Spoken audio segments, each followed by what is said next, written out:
Okey, sekiranya anda duduk di bawah batu ataupun dalam gua, mungkin anda tak tahu bahawa Proton dah ada model EV-nya tersendiri, iaitu juga model EV tempatan pertama dirancangkan, iaitu ini. Ini adalah Proton E-Mas 7 dan semenjak dia lancar dah 2-3 bulan ni, E-Mas 7 ni memang sangat-sangat laku, sangat-sangat meriah lah, sebab bukan sahaja peminat-peminat dia dan juga untuk banyak EV itu juga suka E-Mas sebab harga dia agak mahal tapi dia punya spek dia bagi saya sangat-sangat lengkap. Tapi malangnya untuk E-Mas 7 ni, masalah bagi saya, dia tak rasa Proton sangat. Dia nampak lebih GE berbanding Proton, kalau anda faham maksud saya. Dan kalau kita compare dengan model-model GD Proton yang lain, dia memang tak rasa kuranglah kesifat Protonan dia.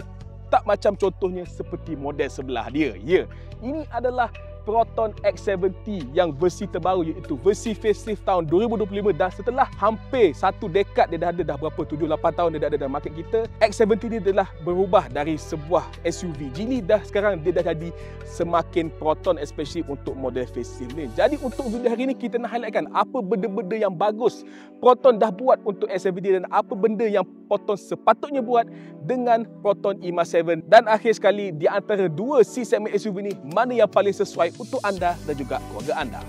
Nama saya Mukhlis, selamat kembali ke Cari Cars.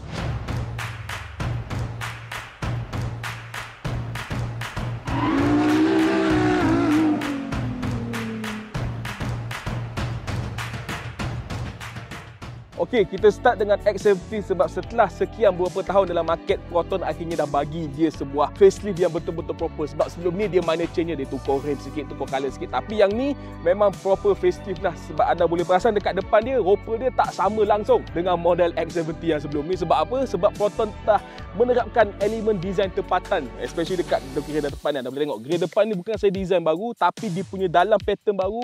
Yang ini Proton panggil pattern songket lah, macam anyaman songket, dan benda ni sama juga kita boleh nampak dekat model-model seperti X90 dan juga S70. So ini memang design identity Proton yang terbaru, dan untuk X70 bagi saya dia nampak lagi sangat lagi cantik berbanding dengan model sebelum ni. Okey, baru juga ke depan ni anda boleh perasan dia punya lampu LED depan ni. Okey, lampu LED depan ni sebenarnya dia ambil daripada model Geely, iaitu Geely Boyu Pro, X70 punya kembar dekat China. So okeylah, lampu dia dengan grill baru ni bagi saya nampak lagi ngam berbanding dengan model X70 yang sebelum ni, dan sebenarnya bagi saya dia nampak lagi cantik, dia nampak lagi Malaysia, lagi unik dan lagi Proton berbanding dengan model Geely dekat China sana. So overall dia punya design bagi saya good job Proton. Selain daripada tu dia tak baru sangat sikit je.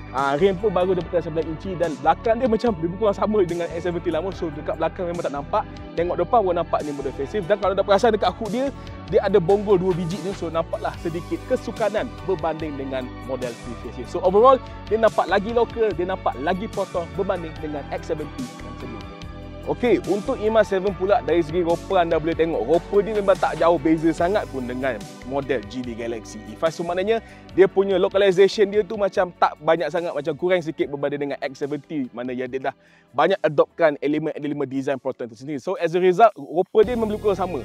In fact, dia punya perbezaan di antara E5 dan juga E-Mas 7 ni sikit je. Antaranya adalah dia punya badge. Of course dia dah pakai badge E-Mas yang baru. Dekat belakang pun sama, dia ada logo E-Mas dan juga dia punya rim. Untuk model premium ni, rim 9 inci dia ni dia ada logo Proton, dia tak pakai logo Geely ya. So itu sahaja perbezaan dari segi reka bentuk luaran untuk model E-Mas 7 dan juga model E5. So maknanya the remaining spec memang sama sebiji. Lampu LED sama, depan lampu belakang sama, bumper semua sama, maknanya semua sama. Tapi kalau anda perasan, kita ada sedikit jajan yang Proton E-Mas tak dapat compare dengan E5. Contohnya dekat depan, anda boleh tengok. Kalau macam E5 dekat China tu, dia punya grill depan ni dia ada lampu-lampu menyala tau. So memang nampak sangat cantik. Tapi untuk Proton E-Mas tak ada. Yelek. So kita dapat grill kosong kontang yang biasa macam ni je. Sama juga dengan dia punya DRL. Anda perasan? Dekat depan ni kita ada L-shape DRL, tapi yang kita punya spek tak nyala. Tapi kalau yang China punya spek E5 dia menyala. So maknanya sayanglah kita ada sedikit-sedikit jajan yang kita tak dapat. Tapi bagi saya memang sayang. Sebab apa? Sebab kalau contohnya Proton dapat illuminated front grille sama juga dengan E5, saya rasa mungkin Proton boleh adaptkan dia punya songket punya grille design macam kita tengok dekat S70 dan juga S70. So mungkin dia boleh terapkan elemen design tersebut dekat Proton E-Mas. Tapi dah macam mana Geely tak ada bagi, so kita dapat macam ni dah. Tapi overall bagi saya design kereta ni bagi saya masih lagi suka sebab dia nampak sedikit futuristik, dia memang tak nampak macam kereta Proton langsung lah boleh cakap, except for the badge. Kalau buang badge ni memang orang tak kata ini sebuah kereta Proton. Tapi benda tu sebenarnya agak menarik sebab sesetengah orang beli EV ni dia memang nak nampak dia punya EV dia memang nampak macam EV. Dan Proton E-MAX 7 ni memang nampak macam EV. Dia punya design dia sangat very EV-ish dengan gear depannya tak ada, dia punya design dia sangatlah aerodinamik apa semua. Dan satu lagi penting untuk kereta ni sebenarnya dia adalah agak besar sebab walaupun dalam gambar nampak macam compact, nampak macam kecil, tapi sebenarnya kereta ni besar. Dia punya dimension overall dia sedikit lagi panjang berbanding dengan Proton X70. So maknanya in terms of segment dia ni memang proper C segment SUV lah. Walaupun dia EV tapi dia punya size dia memang boleh saing-saing dengan Honda CR-V dan sebagainya. So overall, dia memang tak dapat macam Proton tapi at the same time tengok lama-lama okey apa. Okey, untuk ruangan dalaman X70 Face pula anda boleh perasan dia ada sedikit perubahan walaupun nampak lebih kurang sama je on the surface tapi ada sedikit perubahan penting. Okey, contoh dekat depan anda boleh nampak dekat dia punya front desk sekarang dia ada pattern-pattern songket ni. Yang ni sebenarnya dia punya ambient lighting system, so dia boleh nyala, dia boleh ikut beat lagu dan sebagainya. Bagi saya dia agak cantik sebab nampaklah dia menerapkan elemen design tradisional ke dalam sebuah kereta yang moden ini. Tapi bagi saya update yang paling besar adalah dia punya screen infotainment. Bukan setakat dah lagi besar tapi akhirnya dia dah ada Android Auto dan juga Apple CarPlay wireless pula tu. So maknanya X70 ini adalah model Proton pertama yang ada Android Auto, Apple CarPlay dan so far saya pakai okeylah. Dia okey, agak smooth tapi at the same time dia ada satu ticker tu dia sedikit lag, sedikit lembab sikit tapi still boleh guna, tak ada masalah. Dia pakai wireless so senang, tak payah pakai kabel. Dan selain itu dia punya kelengkapan lain bagi saya lebih kurang sama dengan Proton lain. Maknanya dia masih lagi banyak pakai butang-butang dekat tengah ni. Tengok untuk aircon, untuk driving mode still pakai butang dan dia dah pakai full instrument cluster tapi HUD masih tak ada dan dia punya steering apa pun lagi banyak butang. So bagi saya untuk orang-orang lama ataupun orang-orang yang otai ni bagi saya dia mungkin sukakan X70 berbanding dengan E-MAX 7 sebab dia rasa sedikit lebih tradisional lah bak kata orang Kuala. Tapi satu lagi yang bagi best untuk saya sebab sekarang flat screen dia punya sunroof dah makin besar, dah sampai ke belakang dan juga saya suka kereta ni sebenarnya dia punya kursi. Bagi saya dia punya kursi ni boleh kata antara yang terbaik dalam market sebab dia punya standard lah, power adjustment semua ada untuk kursi depan, dia ada ventilation, so ada aircon kat dalam. Dan apa yang paling penting dia punya material bagi saya memang sangat premium, sangat jahat lah sebab dia pakai Nepal leather tau. Ini bukan kulit tiruan, ini bukan Gegar Baganza punya kulit, ini original Nepal leather dan colour dia warna kelabu, so dia bukan warna hitam. So nampaklah tak adalah boring sikit nampak. Mungkin ada setengah orang suka yang warna brown dulu, bagi saya warna kelabu ni okey, not too bad. Dan daripada itu dia punya soft touch pun banyak juga dekat atas ni. So maknanya overall dia punya kepremiuman tu untuk X70 ni masih lagi ada tapi mungkin kalau compare dengan E-MAX 7 macam tak fair, tapi compare dengan lawan-lawan dia China kat lain tu sekarang X70 ni dah boleh lawan sikit lah sebab kereta China sekarang semua sekarang modern. So untuk facelift ni dia dah boleh lawan sikit, so dia dah up sikit lah. So compare dengan yang dulu, yang ni lagi cantik. Untuk E-MAX 7 pula anda boleh tengok dia punya kabin bahagian depan ni bagi saya dia nampak sangat futuristik dan dia juga rasa sedikit premium berbanding dengan model X70. Okey, in terms of layout anda boleh nampak dekat depan ni dia typical kereta China lah, skrin besar dekat tengah, skrin kecil sini dan dia punya dash dia sangat minimalistik, butang pun tak banyak sangat. Okey, setengah orang suka, setengah orang tak suka. Mungkin setengah orang lama dia lagi preferkan X70 punya kabin yang sangat conventional, dia siap ada butang apa sebagainya.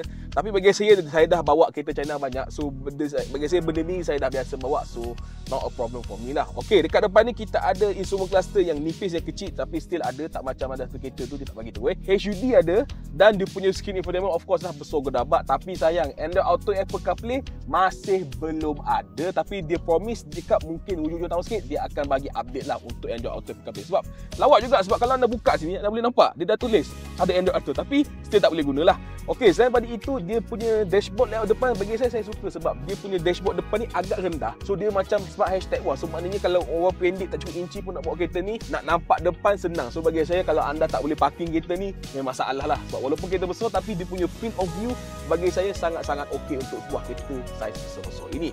Tapi yang paling best saya suka sebab kereta ni dia sebenarnya rasa sangat premium dan sangat jahat.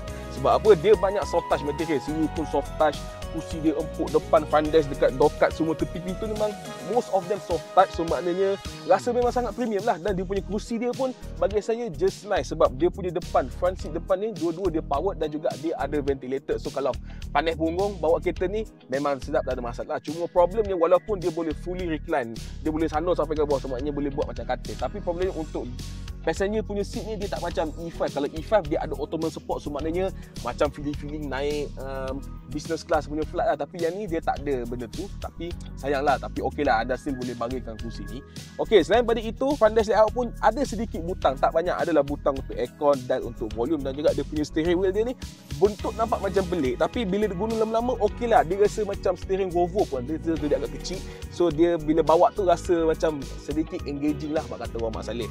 Butang masih ada, dan bagi saya butang yang paling pelik untuk kereta ni sebenarnya adalah dia punya butang switch untuk tingkap, sebab dia macam entahlah nak cakap, dia macam nak terbalik. Patutnya kalau biasa kita nak buka tekan bawah, ini dia reverse opposite ni, so maknanya kalau nak pakai tu still ambil masa sedikit, tapi at least anda dapat physical button. Sama juga dengan untuk adjust side mirror, masa dia pakai butang-butang, tak perlu pakai spring macam setengah kereta kat luar sana. So overall bagi saya, dia punya cabin dia rasa sangat premium, dan dia punya jajan bagi saya sangat-sangat mencukupi lah, space pun banyak, ada wireless charger dan sebagainya. So in terms of cabin, bagi saya Proton E-Mas 7 menang berbanding dengan X70, so mantap. Okey, sekarang kita nak sembang pasal dia punya screen. Bagi saya, screen infotainment ni memang besar, dan color dia cantik sebab dia punya resolution 2.5K, dan actually Geely dia develop benda ni, dia punya infotainment screen teknologi apa pun dia develop dengan Meizu, iaitu brand telefon Meizu tu anda tahu. So maknanya dia co-develop dengan Meizu, so jadilah benda lah ni, dan dia pakai sistem OS dia sendiri, nama dia iaitu Flyme OS. Okey, bagi saya dia punya OS dia, as far as native OS concern, bagi saya okey lah, dia tak adalah lag, sebab memang dia tak lag, dia smooth, dan at the same time dia punya menu dia rasa okey lah, familiar lah, tak ada rasa pelik sangat. Tapi of course Android Auto Apple CarPlay masih lagi tak ada, tapi menurut Proton dia akan datang tak lama lagi, so insyaAllah agak-agaknya tahun ni. Sebab kalau anda perasan, buka kat sini, bawah ni dah ada Android Auto, tapi tekan memang tak ada apa-apa lah, so maknanya dia saja letak sini, so maknanya dia nak cakap sabar bang, sikit lagi, nak ada sikit lagi, tunggu sikit lagi. Tapi even untuk native pun bagi saya okey lah, sebab anda still dapat app penting macam Spotify ada, nak layan lagu tak ada hal, dan anda juga ada App Store, siap ada main game Candy Blast. So maknanya bila dah ada App Store ni, insyaAllah kalau dengan update mungkin dia akan masukkan lagi banyak app, so agak-agak mungkin insyaAllah mana tahu tahun depan dapat YouTube ke Netflix ke apa, tak ke best. Okey, selain daripada itu, macam saya cakap, dia sangat smooth, dan bagi saya satu benda saya suka pasal kereta Proton ni, especially Proton Pronet punya produk lah, dia punya map dia. Okey, dia punya map kalau untuk navigation bagi saya untuk guna sangat okey. Dia ada juga live tapi update. Dia tak adalah macam, dia tak adalah accurate sama macam Waze ataupun Google, tapi still okey lah. Dia punya direction apa semua clear, dia punya voice command dia mungkin tak se-accurate macam Google, tapi still okey. Nak pakai hari-hari tak ada masalah, kena search apa semua tak ada masalah. Location dia pun sangat updated, so tempat-tempat baru insyaAllah semua ada. Tapi yang saya suka dekat sini, dia pun integrated juga charging map, iaitu charging map yang develop oleh Pronet untuk model-model smart dulu. Dekat E-Mas pun ada juga, contoh kalau saya tekan sini, dia akan listkan all the charging station yang terdekat. Tengok contoh dekat AU tu like 1.7 km, dan the list goes on and on and on, banyak lah. Dan anda boleh filter out, nak bagi nak slow charging ke fast charging ke, ada filter dekat sini. Dan saya beri juga, dia juga ada charging map system, so kalau tekan kat sini dia dah boleh tengok jauh mana anda boleh jalan dengan battery condition sekarang. Sekarang saya punya bateri dah bawah 80%, so maknanya in theory saya masih boleh pergi ke Ipoh non-stop, tak masalah. So inilah benda sama yang ada dekat Smart Hashtag 1. Tapi mungkin saya komplain sikit, saya punya komplain adalah dia punya UI ataupun interface dia tak adalah secantik ataupun se-user friendly macam model Smart. Sebab nampaklah dia macam nampak sedikit kosong lah bagi saya. Tapi benda dah ada, bagi saya alhamdulillah okey, kita boleh pakai. Dan seperti biasa, kalau contoh anda buat set navigation, dia boleh suggestkan charging stop kat mana. Contoh anda nak pergi Penang tapi benda tak cukup, dia boleh suggestkan stop dekat charging dekat Ipoh ke, charging dekat Berang ke, mana-mana. So sama macam Hashtag 1 punya charging map, semuanya benda ni sangat-sangat penting untuk sebuah EV ada, dan good job untuk Proton, dia dapat adoptkan benda tu untuk model E-Mas. Walaupun model kereta marin entry level, tapi function fancy macam ni masih ada. Sebab benda ni kalau selain pada Proton, nak adanya Tesla je yuk, kereta EV lain tak ada tau. Okey, of course, saya pada itu ialah skin dia cantik, dan kita ada 360 camera view senang, dan yelah, sebab kereta moden sekarang memang dia punya most of the safety ni memang ada kat dalam skrin. Tapi bagi saya untuk E-Mas ni okey, sebab dia ada shortcut tree kat bawah ni, maknanya untuk frequent apps macam Spotify, phone, nak adjust aircon semua kat bawah ni, so maknanya tak adalah terhegi-hegi sangat kita nak carikan menu, tak adalah perlu kami menu dan sebagainya.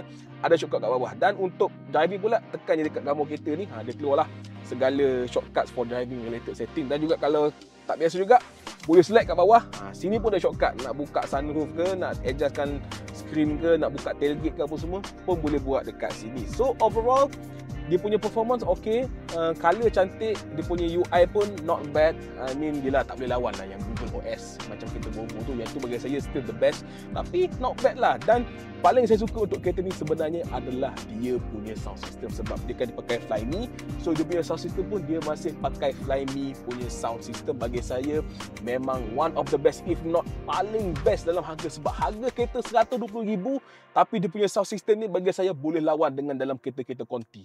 So kita try dengar sikit, bagi saya memang cun lah. Jom kita dengar. Okey dekat sekarang kita duduk dekat ruangan tempat duduk belakang Imas 7. Dah boleh tengok. Ambil engkau. Space memang dia belanja habis sebab kereta pun besar. So dalam dia pun bagi saya sangat-sangat luas compare dengan X70. Yang ni rasa lagi lapang, lagi spacious. So memang best. Okey, in terms of kursi anda boleh tengok.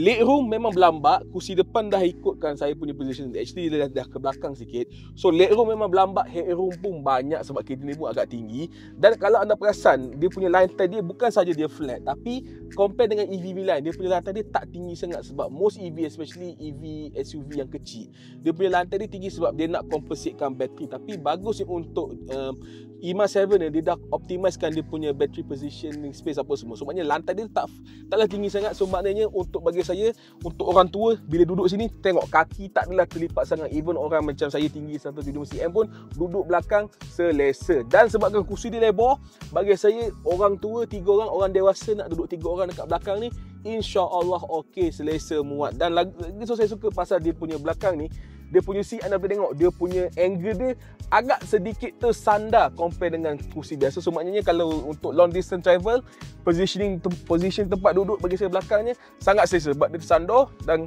lantai pun flat. So maknanya tengok, memang selesa lah. So untuk long distance travel bagi saya kereta ni sangat-sangat memuaskan lah untuk seat belakang. Dan of course seperti biasa, kereta fancy, kita mestilah ada panoramic sunroof. Dia start dari depan sampai ke belakang. So memang anda bila bawa kereta ni memang rasa tak ada rasa lemah lah. Memang rasa sangat terbuka, rasa sangat lapang. Dan juga kita mestilah ada jajan-jajan. Contohnya kita ada aircon vent dekat tengah ni. Ada 2 USB port, satu Type A, satu Type C. Dan juga untuk specialnya untuk Imas 7 ni, menurut Proton dan Geely, dia ada lebih kurang 33 secret storage compartment, tempat-tempat lain simpan barang. Contoh dekat depan kita tunjuk dekat bawah center console bunyilah besar tempat. And then dekat setiap pintu ni ada lubang nak simpan. Bagi saya satu botol air besar pun memang muat. Dan juga dekat sini anda boleh tengok, sini ada satu lubang dekat sini. Tapi kalau anda tarik benda ni, dia dah macam ada drawer dekat sini. So nak simpan benda-benda kecil pun bagi saya boleh. Dan dia juga sejuk dalam ni. So maknanya dia ada aircon kat dalam. So maknanya nak simpan barang-barang sejuk macam cendol ke apa pun boleh. Dan juga of course bawah seat ni pun ada juga. Kalau anda perasan, tekan sini tarik, ada storage lagi. So nak simpan barang sini memang tak ada masalah. So in terms of practicality dan juga in terms of space utilization, bagi saya Imas 7 memang sangat-sangat menang berbanding dengan dia punya lawan.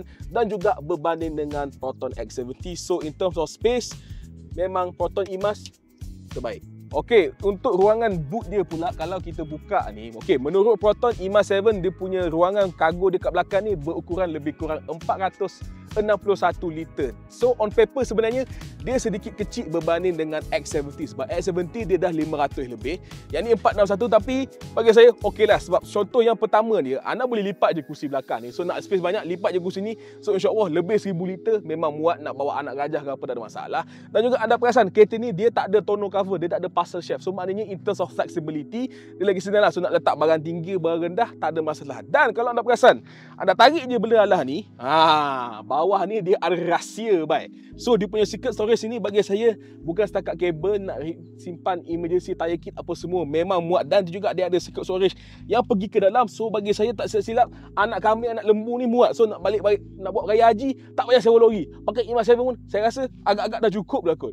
Tapi malangnya sebabkan dia punya space kat dalam macam ni, macam biasalah EV, tire spare memang tak ada. Dan juga sebabkan ini adalah sebuah EV front wheel drive, motor dekat depan, dia punya frunk pun tak ada. Sebabnya frunk storage pun memang tak ada. So nak tak nak kena pakai boot space. Bagi saya okeylah, 461 liter cukuplah untuk anda dan juga keluarga anda. Okey, sekarang kita tengah bawa Proton EMAS 7. Okey, satu benda bagi saya Proton tak payah nak usik sangat pasal EMAS 7 adalah dari segi dia punya train kuasa, sebab dia pakai single motor yang Geely panggil apa 12-in-1 motor setup ni, so dia kononnya macam lagi compact berbanding dengan electric motor yang biasa. Okey, kuasa dia bagi saya not bad sebab on paper dia 215 horsepower ataupun 160 kW dan dia punya torque dia bagi saya sangat mencukupilah untuk kita sebesar ni, iaitu 320 Nm.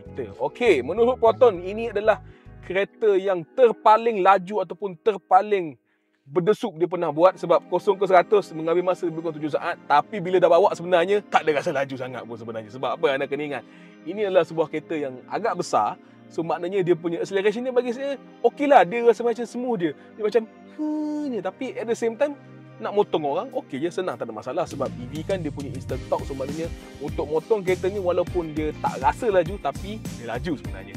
Okey, selain pada itu, anda kena ingat juga bahawa kereta ni lah macam cakap dia besar, dia berat dia pun dah lebih kurang 1800 kg ataupun 1.8 tan untuk variant premium ni. So make sense lah dia tak rasa laju. Dan selain pada itu, dia juga ada 3 driving mode, so maknanya ada eco, ada normal, ada sport. So maknanya kalau nak berdesuk pakailah sport, tapi still maksud cakap dia tak rasa laju lah.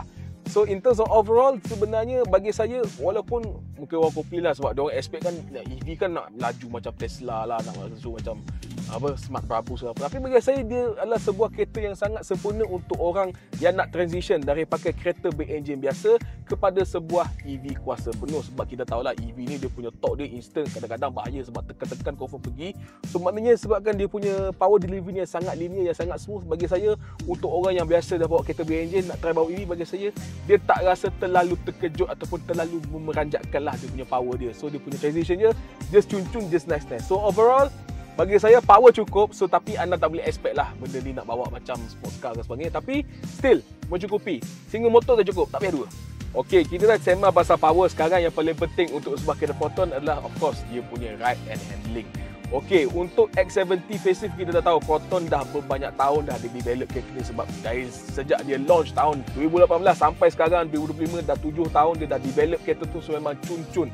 Bagi saya X70 tu untuk C-segment SUV dia antara yang paling sedap bawa, compare dengan even boleh lawan lah takat Honda apa semua. Bagi saya X70 handling dia lagi mantap sebenarnya untuk facelift. Dan sama juga untuk EMAS 7. Ya, Proton pun dia ada juga sedikit buatlah, dia ada tuning lah sedikit suspension dan apa, tapi sebabkan dia punya masa tak lama, sebab dia dapat kereta ni pun just a few months, tak sampai setahun pun dia nak develop kereta ni. So walaupun tak sampai setahun, bagi saya dia punya result pun kita dah nampak, sebab saya dah bawa Geely E5 yang spek China. Kereta tu memang handling dia memang buang habis lah, sebab suspension dia terlalu lembut untuk jalan kita. So kalau even saya bawa highway, kereta tu memang rasa membuai macam bawa boat pun ada. Tapi untuk EMAS 7 ni, saya perasan first thing saya perasan memang dia rasa lagi sure-footed, dia rasa lagi planted, dia rasa lagi stable, lagi steady. So even bawa atas highway pun okey, bawa laju pun tak ada rasa mengelama, tak ada rasa terapung. Dia EV masalah dia bahkan ada rasa floaty. Dan at the same time bila lalu jalan kecil-kecil, lalu jalan toge pun okey lah. Tak adalah nak expect dia macam S70 ke macam Proton Proton Satria Neo ke apa, tak ada. Tapi at the same time okey lah, definitely lagi sedap compare dengan kereta-kereta China lain, sebab tak macam kereta China EV China lain. Proton ni dia dah low class lah. Itu adalah salah satu kelebihan bila kita ada sebuah local brand yang bawa EV. So maknanya dia dah tunekan cun-cun untuk pasaran negara kita. So maknanya bawa pun lagi sedap. And in terms of comfort pun sebenarnya bagi saya not bad. Sebab EV memang untuk tempat belakang dia punya problem banyak dia melantun. Tapi untuk ni dia still ada sedikit kelantunan dia, tapi dia sangat-sangat kurang berbanding dengan E5. Sebab saya ingat E5 tu belakang ni memang agak pening, sebab suspension pun dah lembut. So memang okey. Dan untuk EMAS ni so far okey. NVH pun not bad, angin pun kurang, bunyi tayar pun tak adalah kuat bising sangat. So in terms of comfort and everything, refinement bagi saya walaupun tak sampai setahun Proton develop, bagi saya dia dah ada sedikit improvement. Tapi kalau saya rasa bagi Proton 2-3 tahun lain, saya rasa mungkin insyaAllah EMAS 7 ni memang boleh lawan lah dengan X70 ataupun X50 in terms of ride and handling. So good job Proton. Dan bagi saya untuk sebagai sebuah EV Proton yang pertama, dia punya handling dia punya DNA Proton tu ada, walaupun tak ketara sangat, tapi ada dah start boleh rasa lah. So in terms of ride handling, this is perhaps one of the best dalam price segment ni. Okey, yang terakhir kali adalah in terms of safeties. Okey, kita tahulah EMA 7 ni adalah sebuah EV yang baru. Even dia punya Geely pun last year baru launch. So memang segala mak nenek function safety dia campak bagi untuk Proton ni. Okey, benda pertama saya suka adalah dia punya intelligent cruise control. So dia punya autopilot lah, orang Melayu cakap. Bagi saya dia punya ADAS function ni sangat-sangat okey. Dia detect kereta depan pun cun-cun, dia punya speed following pun, lane keeping dia pun cantik. Maknanya kalau contoh jalan corner, walaupun anda set speed 100 km sejam, bila nampak corner dia akan automatically slow down sikit. So maknanya dia agak intuitif lah. So compare dengan kereta-kereta China lain untuk market price ni, bagi saya it's one of the best obviously, sebab yelah Atto 3 pun kita punya spek yang lama punya, kita tak dapat lagi apa God's Eye BYD punya ADAS tu. So in terms of that okay. Dan seperti biasa ada jugalah ciri-ciri annoyingnya. Contoh macam speed limit ni dia akan automatically on. So maknanya kalau nak tutup kena every time buka kereta memang kena tutup sendiri. So dia punya alarm bunyi lah teng teng teng. Kalau nak bawa lebih sikit dia akan warning. Dan macam biasalah lane keeping assist sebagainya. So benda tu bagusnya. Kalau anda serabut, anda annoying, boleh je tutup, tak ada masalah. Tapi kalau ada pun biasalah, kenalah biasakan diri sedikit. Okey, saya balik itu record traffic alert memang bagus. Blind spot monitor dia cun-cun, memang dia boleh detect. Even motosikal pun dia boleh detect. Benda tu sangat-sangat bagus. So pendek kata safety ni memang puas hatilah. So as a result EMA 7 ni dia punya safety rating untuk ASIC NCAP 5 bintang. So memang safety dia memang dia tak kompromi langsung lah. Okey, dari segi ergonomik pula, saya dah sembang sikit tadi pasal dia punya field of view. Bagi saya kereta ni sangat bagus sebab bukan setakat bumbung dia tinggi, tapi at the same time dia punya front hood dia rendah. Semuanya driver kalau tengok depan memang nampaklah depan. So nak parking kereta ni, kalau nak pergi ngelak-ngelak barang pun bagi saya agak senang. Even orang tak cukup inci pun bagi saya bawa kereta ni insya-Allah tak ada masalah. Tapi sekiranya kalau anda still tak confident lagi, jangan risau, kita ada 360 parking view, ada sensor depan, tepi belakang semua. So maknanya kalau tak reti parking kereta ni, tak tahulah macam mana bawa kereta. Walaupun kereta ni besar, bagi saya agak senang sebenarnya untuk parking. Sebab satu lagi membantu dia punya turning radius pun not bad sebenarnya. So dari segi layout, dari segi lain, bagi saya untuk sebuah EV China okey lah. Sebab dia masih lagi mengekalkan sedikit butang. Contoh nak adjustkan side mirrors, dia pakai butang, tak macam setengah kereta kena pakai screen. And then adalah butang aircon satu dua, adalah tombol volume ni. Tapi of course lah banyak lagi benda lain memang kena pakai infotainment. Tapi okey dia sebab dia ada shortcut kat bawah. So maknanya easy access lah. Maknanya driver ni tak perlulah nak tengok screen sepanjang masa. So maknanya tekan je, dia dah tahu shortcut kat mana, boleh access. Of course kita sebagai seorang pemandu yang lebih tradisionalis, mungkin saya lebih sukakan layout macam X70 sebab semua pakai butang, aircon semua ada butang sebagainya. Tapi untuk sebuah EV China yang supposed to be high tech, yang canggih-canggih ni, bagi saya EMA 7 ni kira okey lah sebab anda masih lagi ada butang. Sebab sekarang setengah EV macam Tesla tu, nak tukar aircon pun kena pakai steering tau. Yang ni tak apa, still boleh tukar kiri kanan, tak ada masalah. So overall safety of course ASIC NCAP 5 bintang, tak ada masalah. Dan ergonomics pun untuk sebuah EV modern bagi saya agak okey, memuaskan. Dan semestinya topik paling sensitif untuk pembeli EV baru kat luar sana adalah dari segi dia punya bateri dan juga dia punya jarak perjalanan EV. Okey, untuk EMA 7 bagi saya on paper dia punya spek dia bagi saya sangat okey sebab untuk model premium ni dia pakai bateri sama dengan Geely E5 iaitu bateri Aegis Short Blade LFP battery pack. So maknanya dia punya assembly dia macam blade battery macam BYD, tapi menurut Geely dia ni lagi compact. So maknanya dia punya assembly dia lagi kecil berbanding dengan model BYD. Okey, bateri dia 60.22 kWh. Menurut Proton dia boleh jarak jauh EV sepanjang 410 km menurut WLTP, dan dia punya energy consumption lebih kurang 14 hingga 18 kWh per 100 km depending anda bawa highway ke bawa dalam town ke, it all depends lah. Tapi in terms of on paper bagi saya sangat okey. Dan lepas saya guna beberapa hari kereta ni, saya boleh kata dia punya energy consumption dia sangat-sangat okey sebenarnya. Sebab walaupun dia pakai architecture bateri 400 volt di mana dia taklah se-efficient 800 volt punya architecture dekat EV yang lagi mahal, bagi saya okey. Sebab on paper saya dapat, yelah on paper dia cakap 14, tapi saya dapat 15 kWh per 100 km. Takat bawa dalam town tu 15 hingga 16 kWh per 100 km sangat-sangat mudah untuk dapat. So maknanya in theory kalau full charge, maknanya saya boleh dapat at least 380 hingga 400 km tu insya-Allah dalam tangan. So maknanya 3.5-3.7 km untuk full charge memang dalam tangan. So kalau anda bawa lagi cermat, bagi saya 400 km tu memang boleh dapat sangatlah. Tapi yelah saya ni bukannya orang yang paling efisien bawa kereta ni, memang asyik nak melenjang je kau je. So agak telan sikitlah energy consumption dia. Okey, satu lagi yang bagus untuk EMA 7 ni compare dengan lawan dia adalah dia punya charging ni bagi saya antara yang terbaik dalam segmen ni. Sebab dia support AC charging 11 kW dan DC dia up to 100 kW. So maknanya in theory charge 30 ke 80% mengambil masa lebih kurang 20 minit lebih je. So maknanya nak travel jauh, kalau anda dapat jumpa DC charger 100 kW, maknanya kereta ni memang sangat ideal lah. So maknanya nak berhenti charging tu tak ada dah lama sangat, sampai sejam lebih. InsyaAllah bawah sejam tu boleh dapat. So maknanya untuk long distance dia lagi ideal compare dengan lawan-lawan dia.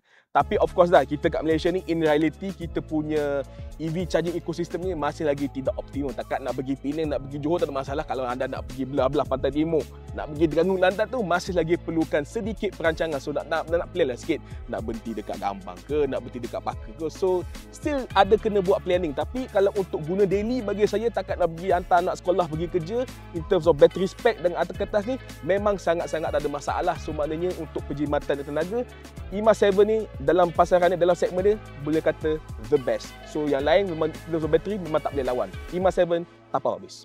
Okey, dari segi konklusinya, ya memang kalau in terms of localization anda boleh nampak lah Proton IMA 7 ni dia tak adalah seproton seperti mana Proton X70 Facelift ni. Tapi at the same time, walaupun dengan keadaan dia macam ni, bagi saya ia adalah sebuah SUV yang terbaik untuk anda beli hari ini.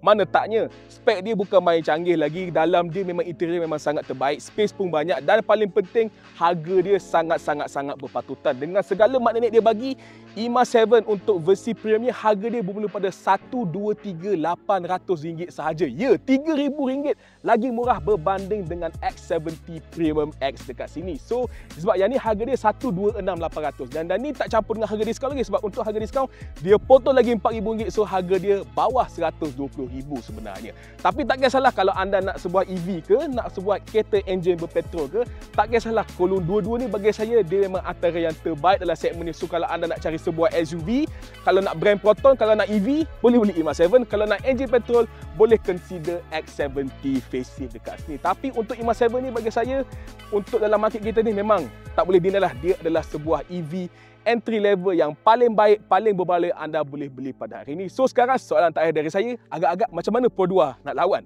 dengan Proton IMA 7 ni?